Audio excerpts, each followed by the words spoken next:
كيفكن حبايبي؟ ان شاء الله تكونوا بألف خير. حبايبي مثل ما شايفين اليوم طبختنا فيها لحمة. بدنا نطبخ اليوم مندي. قطعنا بصلة لأنه أنا اللحمة سالقتها مثل ما شايفين. حبايبي شايفين قطعت بصلة لأني أنا سالقت اللحمة، فبدي نكهة البصل بالمندي تبعي. طبعا بهارات المندي اللي عندها بهارات المندي كتير كويس، اللي ما عندها هلا بنزلها البهارات بالوصف. حبايبي وما بدنا ننسى الملونات انا عندي زعفران، حطيت فنجان القهوة شوي مثل ما شايفين نقعته عشان طبختنا تطلع اطيب واسهل.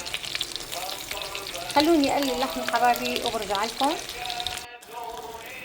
حبايبي حطينا سمنة، عم نقلي الرز طبعا المندي فيه.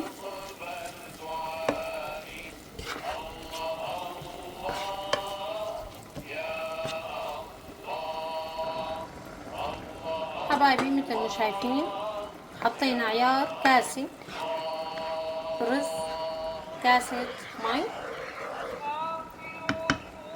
عملنا معيار الملح.